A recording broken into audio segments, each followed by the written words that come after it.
तर नमस्कार मित्रांनो, आजचा ब्लॉग फूड ब्लॉग असणारे, भरपूर दिवसातनं ब्लॉग निघतोय, फूड ब्लॉग असणारे. तर फूड ब्लॉग मध्ये आपण उपासाचा पदार्थ बघणार आहे, दशमी.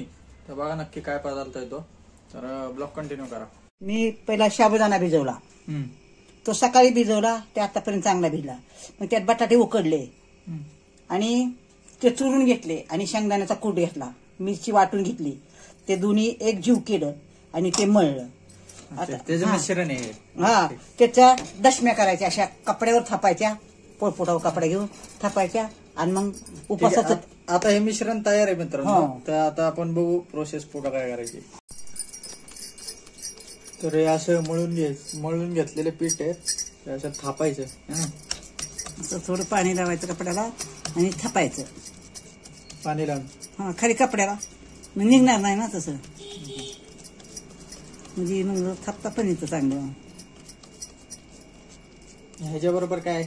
ह्याच्यावर शेंगदाण्याच्या बेसन ते तुम्हाला ते पण दाखवतो तुम्हाला. ते केलंय का? नाही ना केलंय. हा, हे म्हणजे याला बेसन म्हणतात बघा. हो, हे बेसन शेंगदाण्याची म्हणजे चटणी टाईपच आहे, याला हो बेसन हो म्हणतात. हो, चटणी टाईप. चटणी म्हणतात तर चालेल. चटणी, शेंगदाण्याची चटणी म्हणतात त्याला, म्हणजे बेसन म्हणतात त्याला. ह्याच्यावर खायला असतं. ह्याच्यावर दही बी खाऊ शकता. हा, दही बी खाऊ शकतात. आणि ते बेसन पण तेल घेतलेले. हा, तेल टाकले. आता हे टाकायचं. आता एक कपडा पलटी करायचा त्याच्या. हे सेम आपण थालीपीठला जे करतो ना, त्या पद्धतीने. फक्त ह्याच्यात मेन काय आहे, हे जे मिश्रण आहे ना, हे मिश्रण कशाचं आहे ते बटाटा, शेंगदाण्याचं कूट, साबुदाणा, तीन मिक्स केले, मिरची, हिरवी मिरची. आता ह्यात किती होतील तरी अंदाजे? किती 7-8 8-9 होतील असं याचं पीठ आहे. तुमच्या अंदाजाने पीठ घ्यायचं आणि ते खायला पण चांगलं लागतं. खायला तुम्हाला मी बाजूला जरा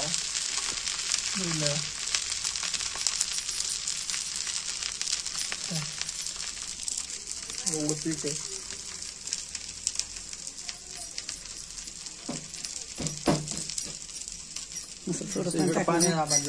थालीपीठ प्रोसेस आहे. पाणी लावल्या चिकटत नाही. पाणी लावलं ना, ह्याला चिटकलं नाही, स्पष्ट नाही. तेल टाक सोडत. तेल सोडायचं झालं भरपूर ना, काही चिटकून राहतंय काय. आता चिटकलंय, करपून जातं, करपण्याची शक्यता आहे. नाही, लावलं जाता लागतं ना. हे लावल्यात खरपूसच चांगलं लागतं, पण ते निघलं पाहिजे असं. बघितलं का तयार होतात.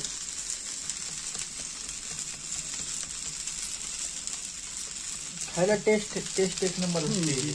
तुम्ही घरी करून बघा नक्की, म्हणजे त्यांनी केलं नाही त्यांनी. उपासाचा पदार्थ, उपासाचा स्पेशल उपासासाठी. तुटलं तुटले. तेल बिल कमी झालं, ते टाकलं ते थोडं. त्याला डोश्याचा तवा वापरला तरी जमन नाही. ह्याच्यावर नेहमी आपण ह्याच्यावरच करतो, पण डोश्याचा तवा असल्याने ते टाकणार नाही, कारण मऊ असतो ना डोश्याचा तवा. हे एखादं तुटलंय असं झालंय. दुसरं बघू कसं निघतंय.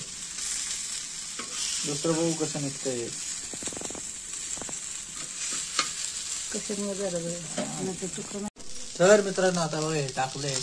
हे बारीक का बनवायचंय? आता हे काय झालं, ते 2 तुटले, त्यामुळे शक्यतो आहे ना बारीकच बनवा. जितकं जमल तेवढं बारीकच बनवायचं. तुमच्या अंदाजानुसारच हे कालवा, आणि शक्यतो बारीकच बनवलं तरच हे चांगलं निघतं, नाही तर तुटतं. वरईचं पीठ घातलं. इकडे 2 तुटलेत. काय होतं, वरईचं पीठ कमी असल्यामुळे, वरईचं पीठ नव्हतं, त्यामुळे वरईच्या पिठाचा वापर करायचा मिश्रणात. ह्या मिश्रणात आहे ना वरईच्या पिठाचा वापर करायचा, म्हणजे मग तुटत नाही. आपल्याकडे नव्हतं. पण टेस्ट मध्ये कॉम्प्रोमाइज नाही होते. टेस्ट चांगली लागते. टेस्ट चांगली लागते, सेम टेस्ट लागते. हे काय इकडे घेतलंय. आता हे बघा कसं निघाल. हे नाही तुटलं पाहिजे, नाही तुटायचं. एवढ्या साईज मध्ये बनवायचं. वरईचं पीठ घातलं तर मोठं बनवलं तर काय, पण मोठं पण बनवायला येतं. वरईचं पीठ घाला फक्त. तुम्ही एवढेच एक टिप्स फॉलो करा, वरईचं पीठ घाला त्यात. बघितलं तर हे चटणी बरोबर खातात. ही चटणी आहे. ही शेंगदाण्याची चटणी आहे ना? हा, शेंगदाणे काय काय वाटून ह्याच्यात? ते हे शेंगदाण्याचं तेल दिसत असेल. नाही हे तेल असू दे, ह्याच्यात काय काय ह्याच्यात काय काय काय नाही, टाकलंय शेंगदाण्याचा चटणीमध्ये? कूट, हिरवी मिरची वाटून ह्यात आणि मीठ. शेंगदाण्याचं कूट, हिरवी मिरची हो. आणि मीठ हे वाटलंय आणि त्याची चटणी बनवली. ह्याच्याबरोबर एक नंबर लागते मित्रांनो. कळलं का? चांगलं आलंय हे. एक नंबर झालंय हे. कसं आता एकदम एवढ्या साईज मध्ये बनवायचं म्हणजे तुटत नाही. रेसिपी मला सांग कशी वाटते. कळलं का? हे झाले दशम्या म्हणतात हा, त्याला. याला दशमी म्हणतात. दशमी. मोठी पण करू शकतो ह्याच्यापेक्षा मोठी पण ते तुटण्याची शक्यता जास्त असते. हे तुटत नाही. आणि असं आहे. त्याला वऱ्याचं पीठ घालतात. पण आता आम्हाला थोडंच करायचं होतं म्हणून वऱ्याचं थोडंच पीठ करायचं नाही. होतं म्हणून वरईचं पीठ नाही घातलं नाही. म्हणलं तुम्हाला दाखवा तसंच व्हिडिओ घ्यावा म्हणून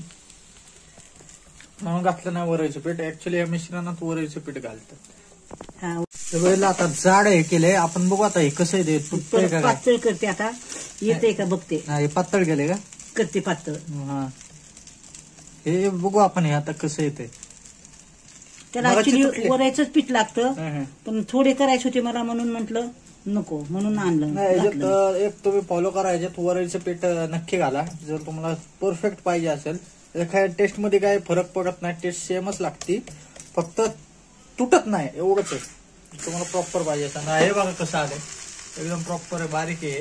हे मोठं आहे. हे बघू हा, हे आपण मोठं कसं बघू आहे. नका, बघू. हे मोठं आहे, थालीपीठच्या आकाराचं आहे. तर बघू हे कसं होतंय. येईन जर आलं चांगलं तर बघू, नाही तर बारीकच करा. पण जर मोठं करायचं असेल ना तुम्हाला तर वरईचं पीठ नक्की घाला. म्हणजे चिटकणार नाही, काय होणार नाही. आम्हाला थोडेच करायचे होते म्हणून आम्ही वरईचं पीठ नाही यूज केलं याच्यात. वरईचं पीठ नक्की घाला तुम्ही. वेळ हे आपण टाकू. हे झालं की हे झालं ना, हे आपण तव्यावर टाकू. तर आता आपण हे तव्यावर टाकू. बघू कसं निघतंय. जरा जाड केलंय, उलट नाही मोठे केले जरा. मोठे उलटतंय केले. का काय बघू. कारण ते दोन होते ते बारीक केले त्याच्यामुळे ते तुटले. जरा जाड थापले. बघू हे पलटी होतंय का होईल. मला तर वाटतं होईल. तुटलं नाही पाहिजे. होईल. काय होतं ह्याच्यात वरईच्या पिठाचा वापर नसला ना ते तुटतातच 1%. पण झालं तर चांगले बी होतात. तुम्ही वरईच्या पिठाचा वापर नक्की करा म्हणजे चांगले येतील, एकदम प्रॉपर येतील. एकादशी असली तर टेस्ट सगळ्यांना तुम्हाला खायचे तर तुम्ही म्हणू शकता, पण टेस्ट सेम येते. टेस्टचा विषय नाही. टेस्ट वरईच्या पिठाने काय टेस्ट होत नाही, फक्त चिटकत नाही एवढंच होतं. टेस्टचा काही विषय नाही त्यात. Taste same. शेंगदाण्याचा कूट पण भरपूर घालायचा म्हणजे शेंगदाण्याचं कूट पण घालायचं. तुटत ते काय होते काय माहिती. बारीक नाही नाही, ह्याला वरईचंच पीठ लागतं. निघलं तर निघलं, भाजू ते चांगलं. भाजू ते चांगलं. बारीकच बरीच आपली. आता बारीकच करायचे. मोठं करून बघितलं बघू. बारीकच म्हणजे बारीक केलं तर चांगले येतात, फक्त मोठं होत नाही.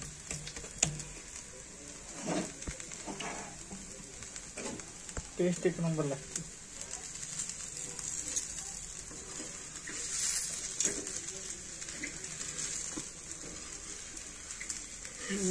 तुटतंय नाही. ह्याला वरईच्या पिठात लागणार आहे मित्रांनो.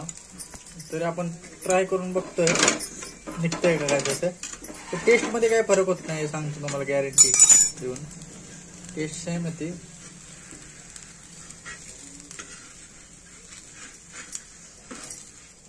हा परफेक्ट झालं. परफेक्ट क्वालिटी झालं. तुटलं नाही काय नाही. पण वरईचं पीठ लागलं ना ह्याला एवढं खेळत नाही बसावं लागत. वरईचं पीठ पाहिजे. बघितलं कसं भाजलंय. एक नंबर लागतं. घरी नक्की रेसिपी ट्राय करा आणि कशी वाटते मला नक्की कमेंट करून सांगा. चला परफेक्ट झालेलं आहे. एक नंबर लागतं. तर मित्रांनो कसं वाटलं ब्लॉग नक्की सांगा. आणि असे पदार्थ तुम्ही घरी बनवा आणि ह्या अगोदर पण कोणी बनवलाय का नक्की सांगा. आणि ट्राय करा. चांगला लागतो खायला पदार्थ. स्पेशल उपवासाचा पदार्थ आहे. तर खाऊन बघा, ट्राय करा आणि ब्लॉग कंटिन्यू करा. चॅनल नवीन असेल तर सबस्क्राईब करा. धन्यवाद.